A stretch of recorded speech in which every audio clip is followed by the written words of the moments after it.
Hello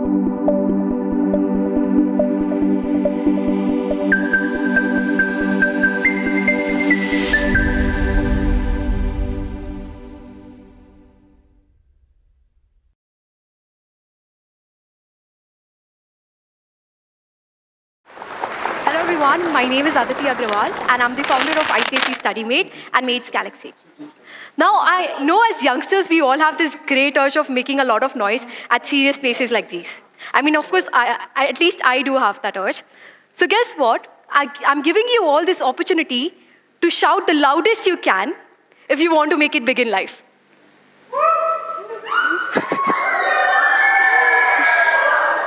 Well, that was quite a noise. So now I want you all to clap your hands if you think and believe that you can make it big in life. Well, great. I'm expecting this clap at the end of the performance as well. So the point of this was to show you that it is so simple to think and believe and to want to make it big in life, but to have that in reality, it's a long process. So which makes me introduce you my topic for today, that is how to convert an idea into reality.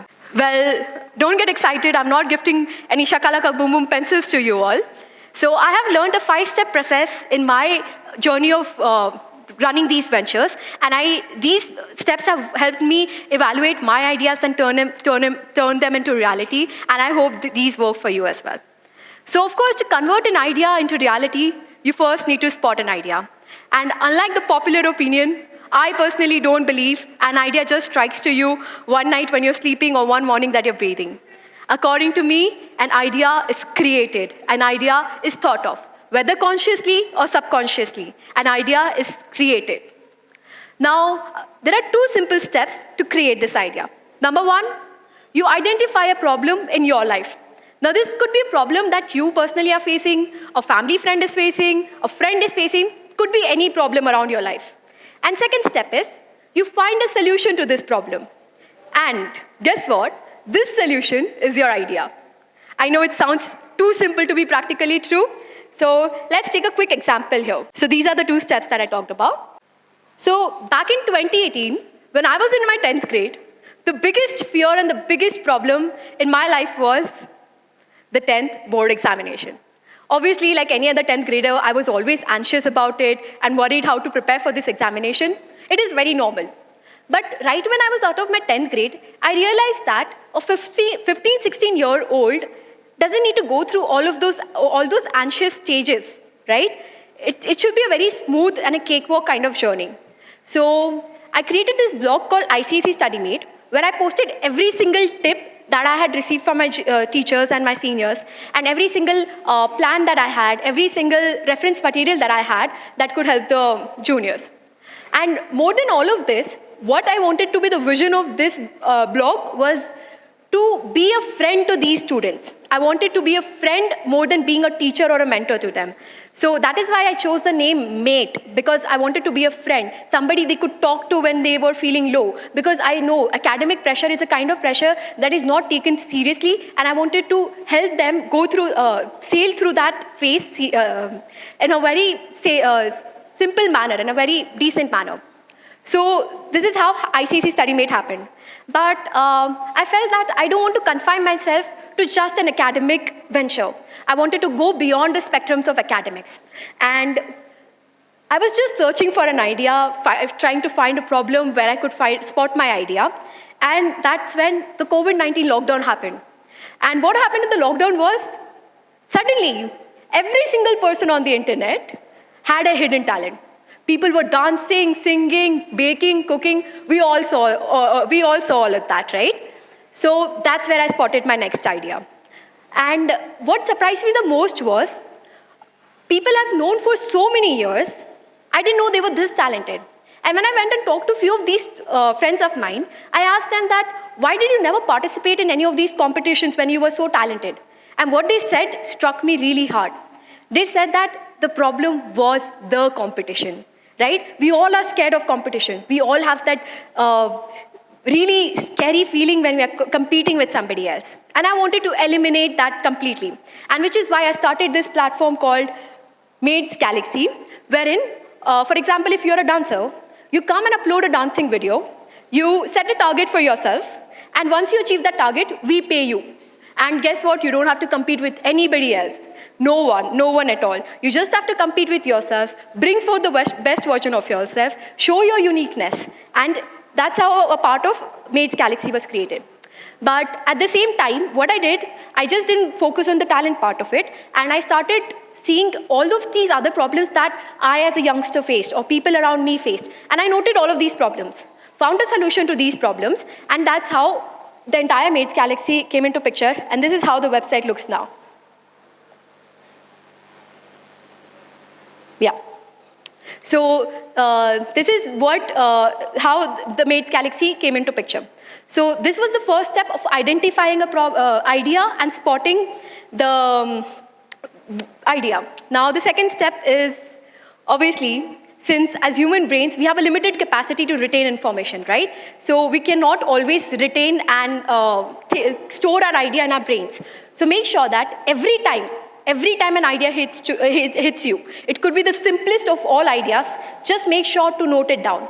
People ignore the importance of journalizing their thoughts and ideas.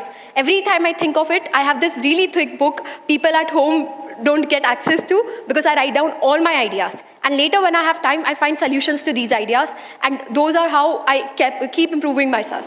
So make sure that you journalize your ideas, and don't ignore those minute ideas, because they are the roots for major ideas. So that's your second step, that is journalize your idea. So obviously, as self-obsessed human beings, according to us, our ideas are the greatest ideas. They are the life-changing ideas and $1 billion idea, which is not true in reality. And that's why you need to have two sets of people in life, set A and set B. Set A of people should consist people from a technical background in the field that you're working in. For example, if you're a dancer, set A of people will consist people like dance teachers, dance show judges, dancers themselves. These people will help you in improving your art and technicality of it. And at the same time, set B of people are the people who are from a non-dance background, who will help you give the opinion of a common audience whom you're performing for. So in my case, since I was dealing in a business and a creative spectrum, the set of people consisted people from business and creative backgrounds, which included like my brother, my father, and a few set of close friends and mentors. And set B of people consisted people who had no clue about business, the people I was creating this platform for, right? So after you consult both of these sets, you have a refined idea, a well thought of idea, well consulted idea. And after that is done, step 3 is the brainstorming part. Step 4 should be your preparation towards executing that idea. Make sure that after you have brainstormed and refined your idea in a structured way, you start organizing your idea, and you start contacting people and connecting with people who are going to help you execute this idea. So in my case, since I was dealing in the website spectrum, I had to deal with website designers and website developers and graphic designers, and those people helped me make this idea come into reality. So step 5 is, well, congratulations, there's no step 5, because your idea is now a reality. So now that we are into reality, let's have some real talks. And I want you all to look here. There is this circle which I call as life. Okay, there's this circle which I call as life. According to me, there are many more circles in this circle of life, which I call as career, family, friends, academics, health, support, sports, entertainment, and all of these.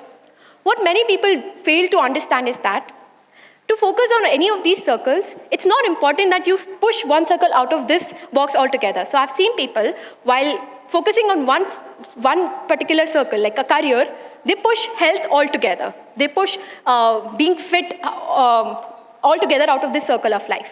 My question is to those people. How are you planning on working the best of your potential by not being physically fit?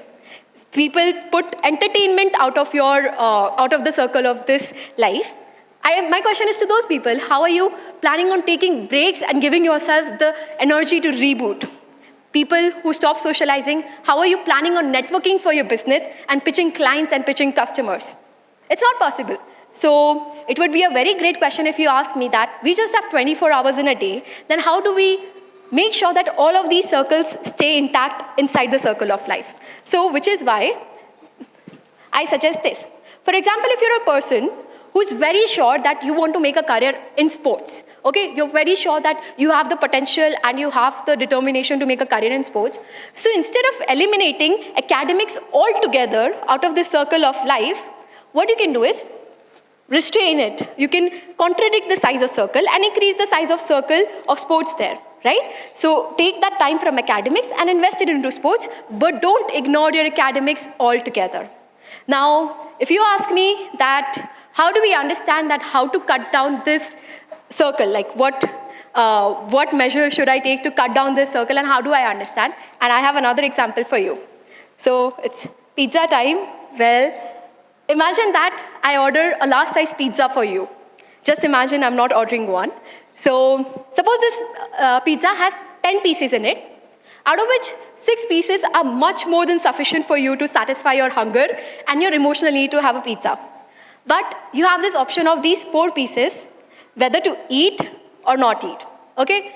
So these 4 pieces will be very tempting, and now it's on you whether to eat them or not. Now, you may decide to eat them, which is an unhealthy choice and you did not really require it, or you may decide to not eat them, which is the right decision and you're not making a compromise or a sacrifice. So let's take a quick life example here.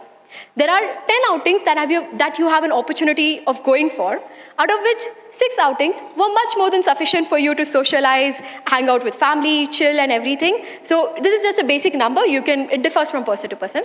And there are these 4 outings, which are similar to these 4 pieces of pizza, which I call as FOMO. That is fear of missing out. We all have it. Let's not lie about it. So fear of missing out, it is as tempting as these pieces of pizza right here. And most of us have this urge to opt for these pizzas, which are not really required, but just because we have that fear of missing out something, we go and have them. So if you can restrict these 4 pieces of pizzas, or these fear of missing out, that's when you will have to stop compromising in your life, because you will take the right decisions and the right number of consumption of anything that's required in life. Now, I think it's too much of a reality check. So let's go back to dreaming again. So I want you all to raise your hands if you have heard of any of these concepts, okay? Power of subconscious mind, manifestation, law of attraction, visualization. Anything at all. Well, quite a few of you know that. So it's really great if you know of it. And for people who don't know about this, I really request you to go back home and read it. I could have talked about it here, but it would have required another TEDx talk. So make sure to invite me next year too. Yes. So for all those who want to read about it, please go read about it. It's a life-changing concept, and trust me, it will bring about a drastic change in the way you live, your life. So it might be very unbelievable that this might be just an 18-minute speech, but I've been working for it since 8th grade when I first saw a TEDx video on YouTube. Back then, I was completely unsure that why will I be there? What am I going to speak? When is it going to happen? Completely unsure. But every random day, when there was nobody home, I would tuck in my formal clothes and wear on formal shoes, stand in front of the mirror and say that, hi guys, it's just an 18-minute speech, but I've been working for it since 8th grade. Well, now you might say that it's just a coincidence, but there have been so many instances in my life that if I go on narrating them, trust me, the speech won't last for just 18 minutes. Yes, so this was about how to convert an idea into reality. But before leaving, I also want to talk about that one bunch of people who couldn't convert an idea into reality. Because we are living in a reality, it's a practical world. Ideas may get converted into realities, may not get converted into realities. So for those people who have tried out something, they have planned for something, I have this for you. What do we do when an idea doesn't come into reality? Suppose this was a road that you were really working on.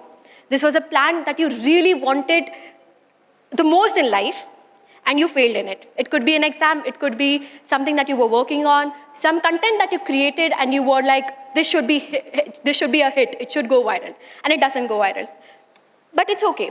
Sit back, cry, it's okay, we all fail. But what you didn't see, and the universe and your life saw for you, was there was another road starting there.